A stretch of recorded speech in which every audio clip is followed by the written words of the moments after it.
My name is Adekponya and I'm a Ghanaian Australian.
Thank you so much for joining. I really appreciate the love and support. If it's your first time, please don't forget to hit the subscribe button, hit the bell to get a notification anytime I'll post a video. And right here, we have an amazing guy from Ghana. Guys, this is really amazing. Like, he has like so much to tell about himself. And we are here to educate ourselves. We are here to learn so much. We are here to get inspired by our brother here. And what's your name again? My name is Adekponya and I'm a Ghanaian Australian. Ghanaian Australian. Okay. So what do you actually do? So at the moment I play basketball professionally and I'm also a professional photographer, videographer and filmmaker. Wow, that's really amazing. Guys, are you ready for this? If you're ready, sit back and enjoy. Grab some chilled beer. If you don't drink, get a bottle of water and let's enjoy. So you're welcome back home once again. Thank you. Yes. When was the first time you actually came home? The first time I came back to Ghana was 2015. 2015. And how was it like you being born in Australia, a whole different continent, and coming back to Africa, a whole different continent? This is where you're from, this is where your parents are from. So how was it like? The first time I guess coming back to Ghana was complete culture shock. It's completely different to anything that I've seen before because it was my first time in Africa in general.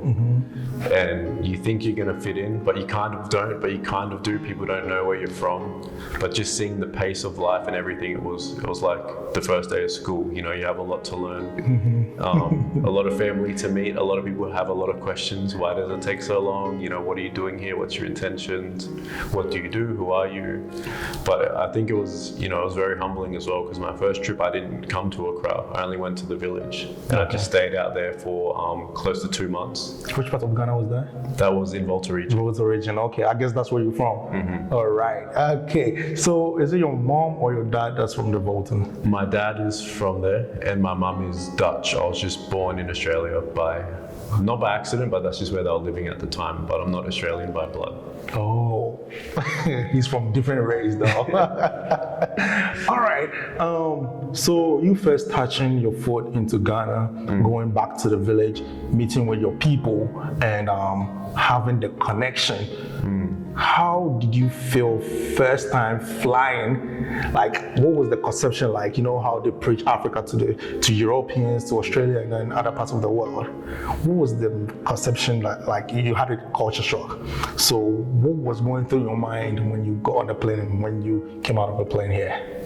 I think when I first boarded, it was from Australia, so I knew it was, you know, from my door to my uncle's door was going to be 35 hours. Wow. So I had a lot to process. I wasn't really thinking too far ahead because I know I still have one 16-hour flight, a 6-hour wait, another 12-hour flight, and then a long drive to Volta. Wow. And the main things, and I didn't have my Ghanaian passport yet, I only had my Australian one. So one of my main things was like, I have to get my Ghanaian passport on this trip as well. But I think the main thoughts coming through my mind was, how am I going to talk to people? And what is it going to be like, what are we going to talk about? I don't know anything about anyone's life here. And they don't know anything about mine. And this is 2015 is before social media was as big as it is now. So there's no much communication, and WhatsApp wasn't very big in Australia back then either. Yeah, that's really true. Let's go back to Australia. That's where you were born. Were you born in a Ghanaian community, or let's say a black community where you could feel this African connection there? Or, Australia, okay, kangaroos, So how was it like in the community where you were born? I don't think there's any Ghanaian community in Australia. Oh, wow. Anywhere. In terms of being a strong community, there's small pockets. Okay. But there wouldn't be one spot that someone would say that's the home of Ghana in Australia. Yeah.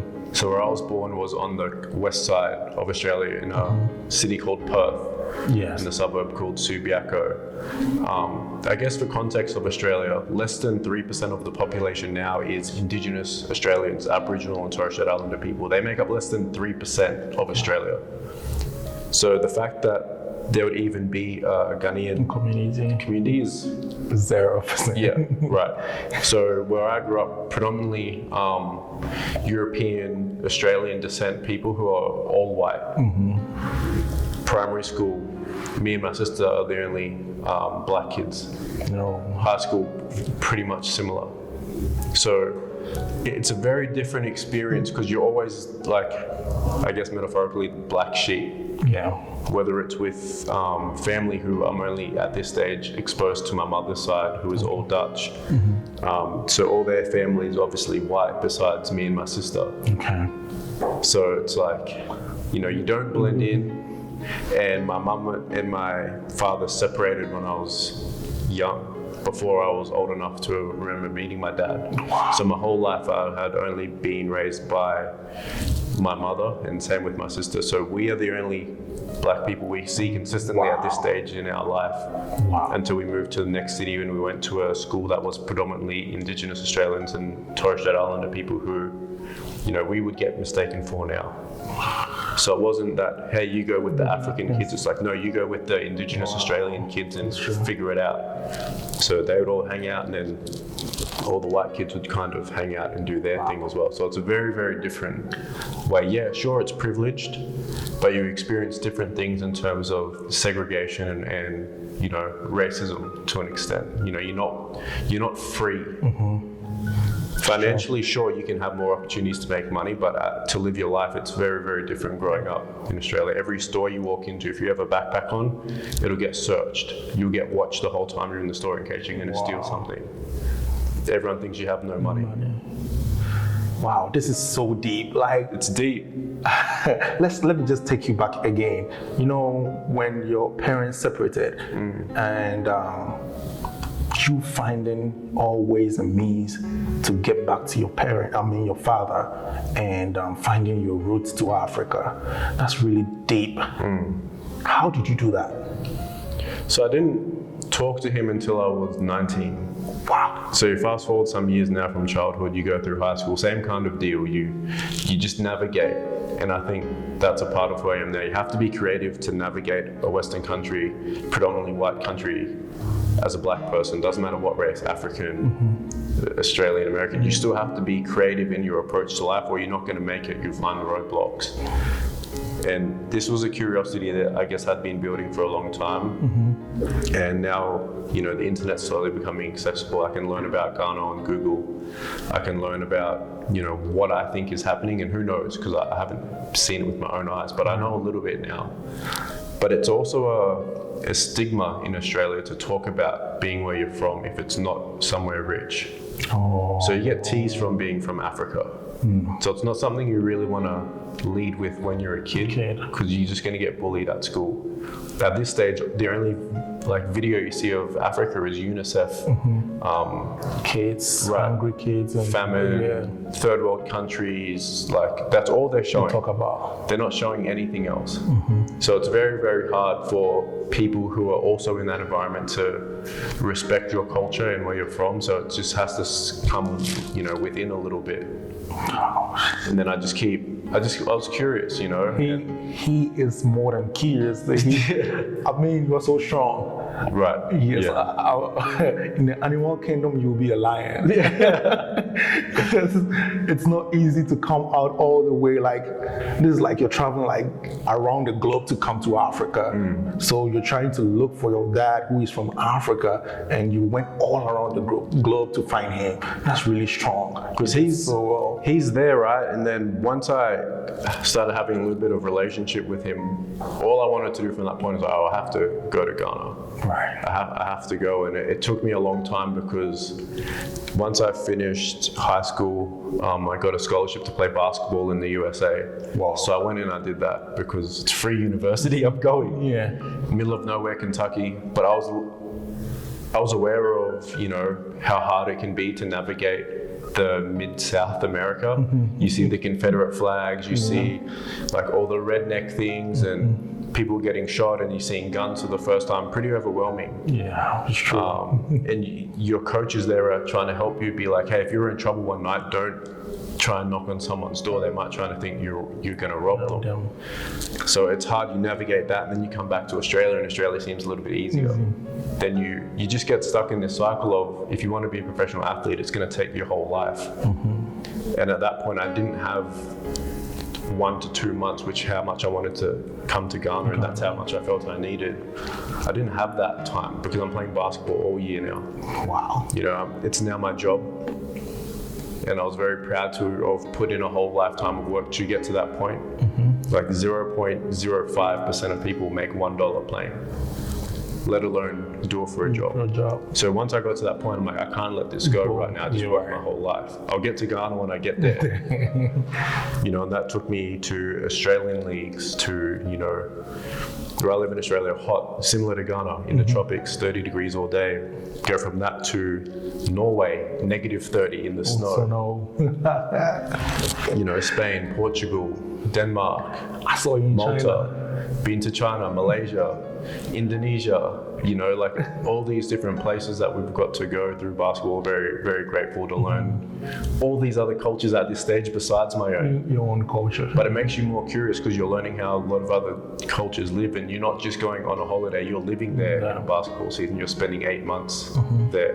So you're very, you see what's going on. You understand that this is how they live in Portugal.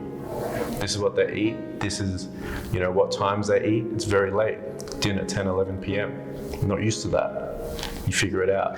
Wow. But you see all these cultures, and in my heart, I'm like, man, what's going on in Ghana? Right. What's going on there? So you want to know what is going on, and now you're here, so I'm sure they are proud of you and the whole family.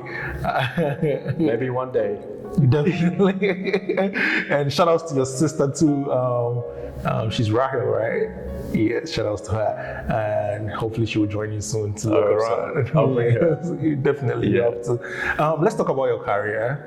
And did it start at age 19 when you went to the US, or you were playing before you went to the US? What I know about the US is when you're playing in college, it's easy to come to be a pro. So were you playing in Australia as a young adult before you went to the US? Yeah, I think it goes way further back to when you're 3, 4, 5 and you have the plastic ball and hooping, try and throw it in.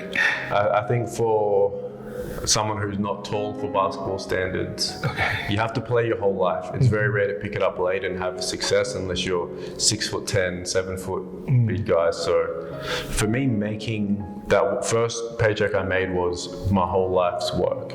Basically, that's what it felt like, because you're, from a kid all the way through your teens, that's your life. It's 5 a.m. every day, practice, go to school, finish school, practice, wake up next day. Friday night comes, finish school. You get a little bit older, friends start going out. Well, I can't go, I have to play the next day. So you have no life, and I think people don't understand that. They see these guys now that are drinking and smoking. When you're trying to make it, that's not what you can do. And when you're a kid or a young adult, you have to keep practicing until you can make it. Yeah. So it takes your whole life, and I'm not talking about time, I'm talking about away from your family, your friends. Wow. And then anything else you want to do, because that's what it takes, in my opinion. You have to go all in, and there's no promise. The percentages are against you, and you either make it, or if you don't, when you turn, mid-20s, then what? What do you do? Even if you have a university degree, you probably have no experience by now. Yeah. So what do you do? And I don't want to use the word luck, because it's not a lottery. Yes. You have to grind and get it, but I'm very grateful to have gotten over that hump and put in enough meaningful hours to be able to say that I'm a professional and have like the documentation to back it up. I think in this era of social media, explaining it to my family is easy now. Because there's Wikipedia, there's Google, and they can just write something in Google and then they can read it. It's not a verbal, I did this. Like, you can just research it now, and for them, I think that's been a really, really cool part of them learning who I am through technology. And as technology's gotten better, in Ghana, that's been huge. Wow, you really have an amazing story, and the people out there, it's not all about gold. It's not about you born with a silver spoon. He's gone through a lot. To be here, it's not easy for him. He's still trying his best to get on top there. He's there, but he's still trying to get out there. And right here in Ghana, what is the biggest thing you've seen as this is what we need to change? If you had the opportunity, what would you change about Ghana? In basketball or in general? In general. I think the mindset. Okay. The mindset has to be we, not me. Has to be doing it together, has to be doing it within your community, within your family, within your circle of friends, and empowering people to, have some vulnerability and embrace other people to do things together. I think that's what's going to help us rise. And the more I've grown now, I've been here a few times now, I've spent a good chunk of time here, and the interactions with different people who might think you have money or something, it's always, I need something for this, I need something for that. It's not people asking you, I need this for my community or for my family. It's always, I want this, I want that. So it's these little small things that might only feel like 1%. To me, it's a big difference. Yeah. It's a very, very big difference. And I get it. People are desperate. They need to make it through the next day. In the Western world, you can live week to week, month to month, year to year. In here, it's day to day, hour to hour. Yes. For some people, they're just looking for the next meal, and I completely get it. But there's a lot of things that are way out of my control that need to, align in order for us to, come back up as a nation. That's true. Traveling around the world and talking about changing of mindset, that it cut across where you've been to, or you only see it in this part of the world, Africa or Ghana as a whole. There's a little spot that I went to in Australia called Torres Strait Islands on the far northeastern tip of Queensland, where a good friend of mine, Paddy Mills, is from. Okay. And he made it to the NBA from this community. Wow. And this community has 150 to 200 people that live on this one island. Wow. That's it. One road, one store. Wow. But the community is strong. Their resources, they don't have a lot of things, similar to Ghana in a way. But they respect their community. It's very clean. There's no trash. Wow. And it's all uplifting. Every event, they celebrate their culture and they practice culture every day. And I think that's very, very important. You don't want the only time people to come together is for a funeral. Yeah. You have to come together to celebrate every day. It's true. Come together at some point, talk about something good old fashioned, and over there it's similar to this. You sit down in a chair, you have a conversation, and you learn. And it's true. In that culture, history is taught verbally. So you have to sit down and invest time to learn the stories from the grandparents. And that's what I loved about when I would go to Volta, because it's very similar. You sit down and you listen to the story. a crowd, go all day.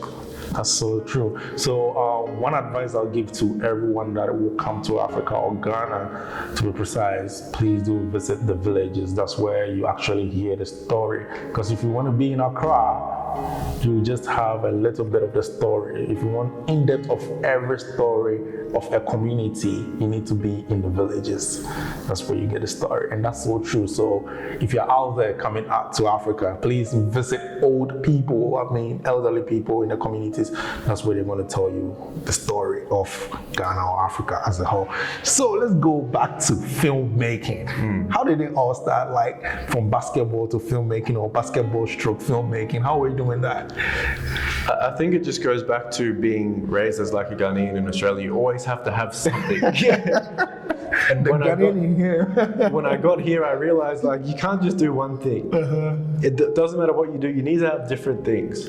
So when I had my first phone, I had a camera. Okay. And then I work, save up some money, bought a GoPro, and then I'll just make something for Facebook with my phone and a GoPro. Blurry, not a good GoPro, the worst GoPro you can buy. GoPro 4. GoPro Silver.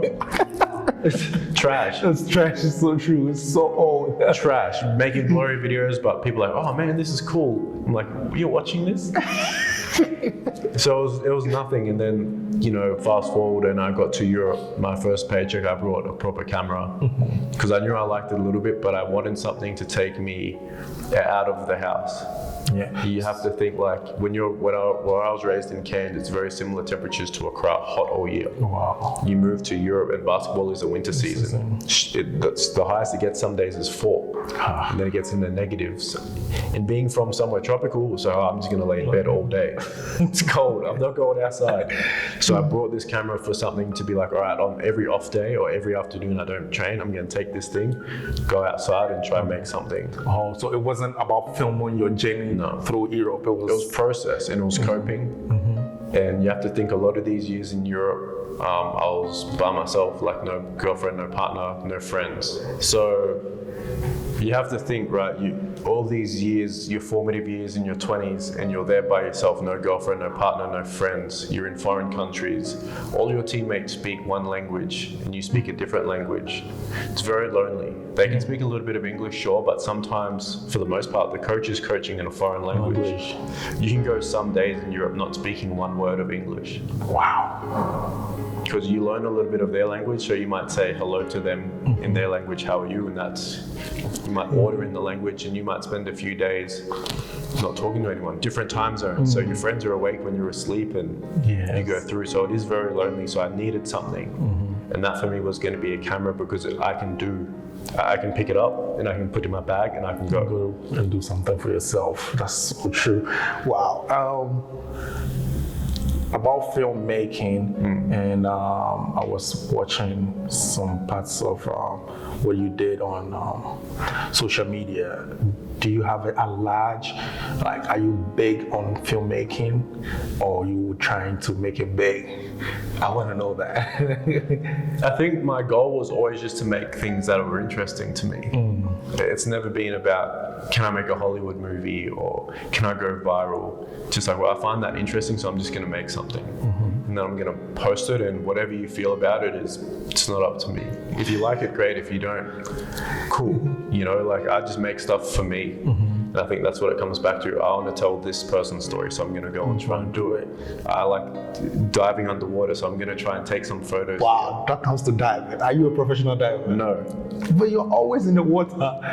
What inspires you to be in water? I think it's you become a product of your environment. And growing up in Australia along the eastern coast in a town called Cairns, called the Great Barrier Reef, is right there. Okay. It's the best marine park, natural in the world. So you grow up out there as well as in the mountains. So I like walking and hiking, and then I like free diving because you can hunt and you can go fishing all underwater. When you do it from a young age, it becomes normal.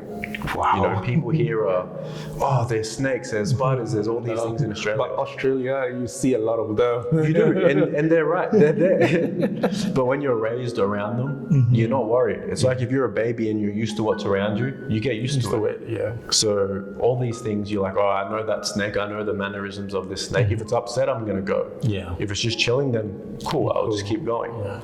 Same with sharks. You know, I like swimming with sharks. Have some cool stuff with that. All of these things that you do in Australia, it's really, really cool because unlike anywhere else in the world, it's all these things coming together. And it just started there. I just started diving, and then it became like, well, how deep can you go, and how long can you stay under there? And you work up to like a minute or so, and just hold your breath and be calm. And I love being underwater because everything stops. Yeah. There's no noise, and when you get to a place where it becomes calming for you, it's very peaceful. You sit under there. There's no phone. You know, you have no concept of time. Yeah. You're just under there as long as you feel like you can be under there, and everything else just feels like it's moving in slow motion, and the light comes through the water and it's like just flickering around. Wow. It's an experience. It's so true. I mean, what can't you do? I can help you do it. Tell me. It looks like you do everything.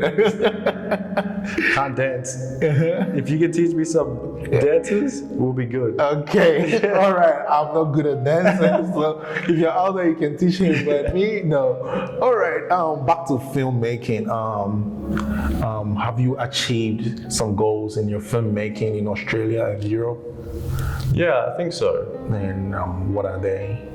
I think the main goal for me was everything stems from curiosity. It's like, all right, I've started, how far can I take it? There you are. And filmmaking for me has never been, like, I didn't grow up wanting to be a filmmaker, I wanted to be a basketball player. So I have no expectations with filmmaking. That's really helped me.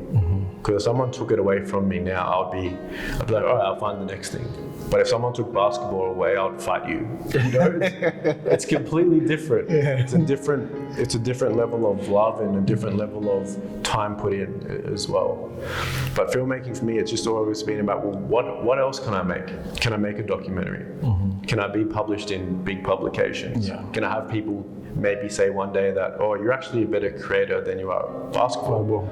You know, it's just like, well, what's possible? And I guess in the time that I've been doing it, I've had some big projects that have been published on broadcast in Australia. You know, New York Times has published my work, Rolling Stone.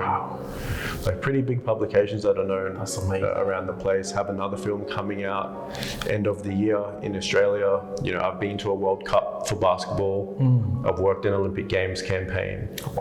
And this is not just filmmaking, this is photo, video, social media.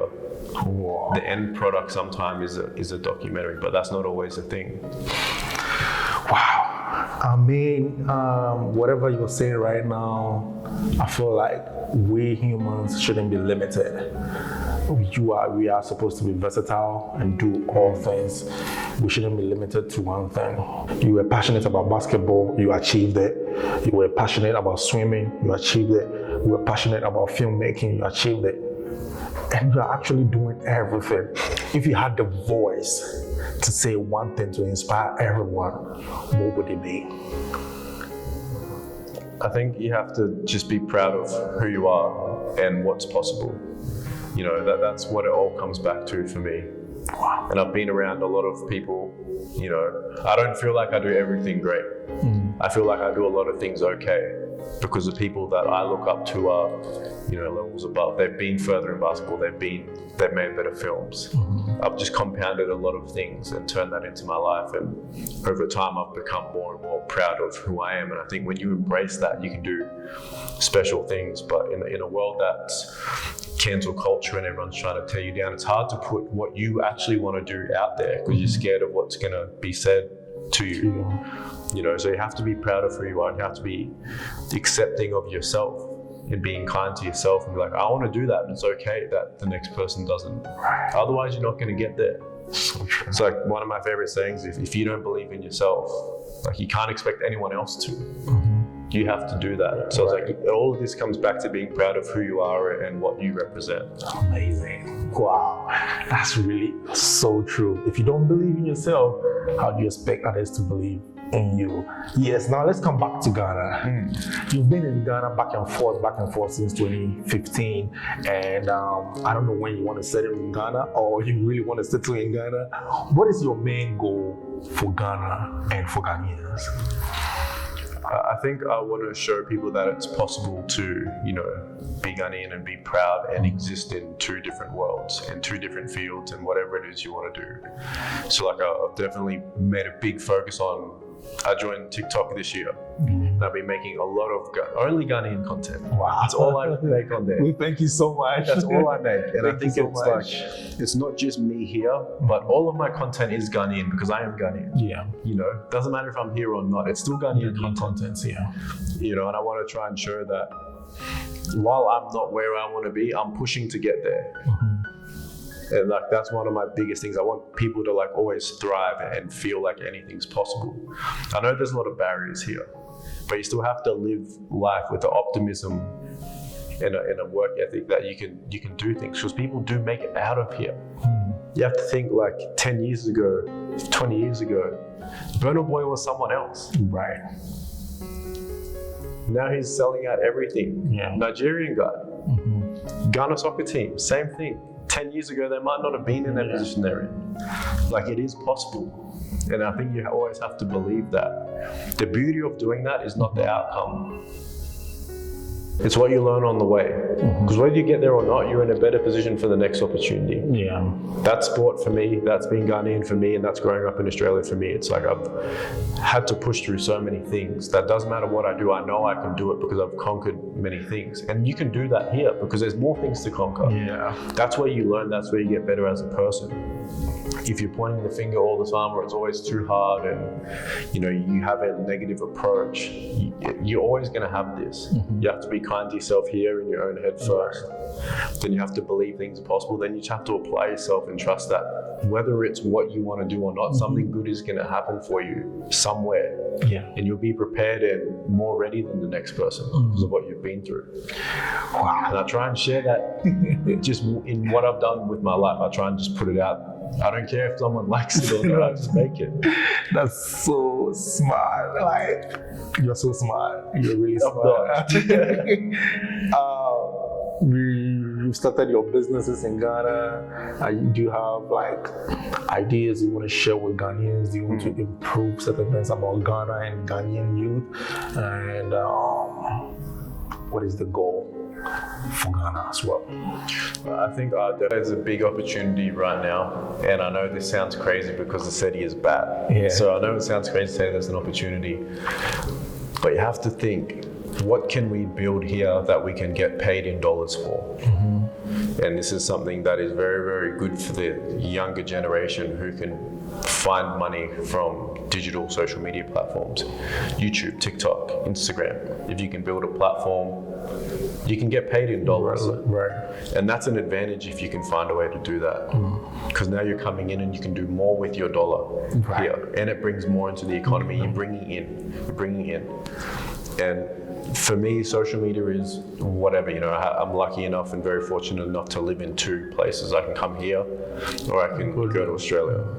Right now I live in the USA, so like I'm very fortunate, but I think there's big opportunities in agriculture, and that's part of why I come this trip. I want to look at some coffee opportunities because outside of water, that's the second most consumed beverage in the world. Right. And Ghana sits right in the coffee belt.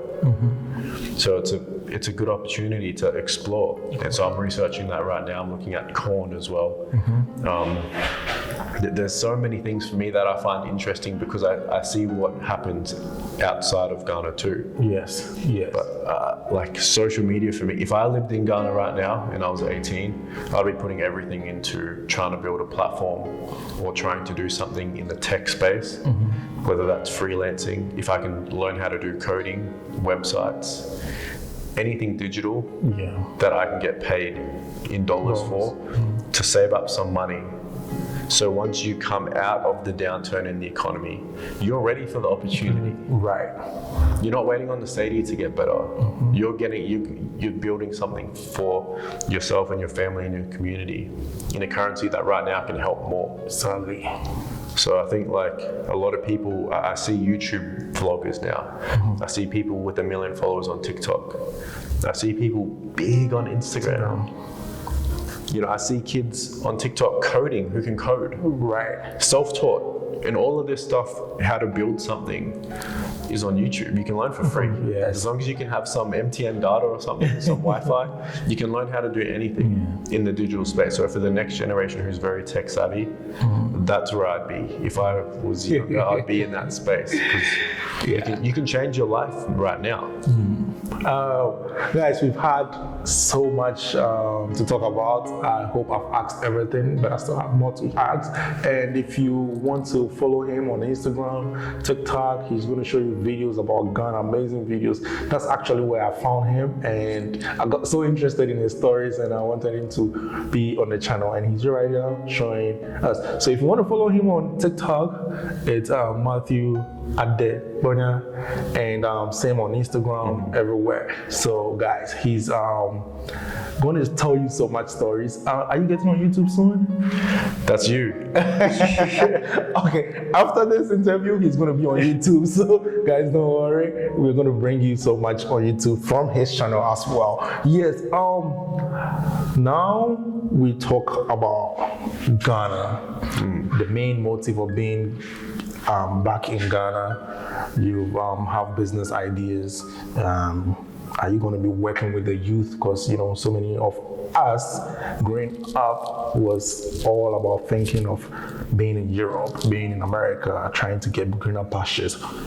Do you think Ghanaians can make it here? Ghanaian youth can actually make it here? I'm not talking about this recent economy, the whole world is going through it, but do you think Ghanaian youth can make it here? I do, because the world is so accessible now through digital. And whether it's this economy or not, you can always look at what someone else is doing now. In our parents' generation, you don't really know unless you watch the news. Now, in 5 seconds, you can understand all the trending topics around the world. Right. So everyone can make it, regardless of where you're from. Like, everyone has a chance right now, and I think there is opportunities that are here. Whether it's in sports or not, I think there is opportunities using technology to your advantage to get a leg up in education, because you can learn more about the globe, which is going to help you be poised for a job. And you start learning about what companies are located around. And if you don't want to do sports or farming, cool. You can work for a bank, anyone. You can have any goal. And if you facilitate the right way, you might be able to get transferred from here to the Western world if that's what you want to do. If you want to stay, you have a respectable job as well. So for me, it's a win-win, but getting to that point is hard, and it starts with school. Like, it's so hard to go to school as a kid. You already know. It's true. It's hard to go to school, finish university, and do all these things. So I think there is opportunities here, and that's why I love coming back. If I didn't believe in the country, I wouldn't come back. Okay, Matthew, thank you so much. I really appreciate your time, and I'm really privileged to have you on the YouTube channel. Thank you. And I really hope whatever idea, whatever motive you have about Ghana coming back home will be a success. And what is one biggest advice? No, before we go to that advice, how many MVPs do you have? A few. How many?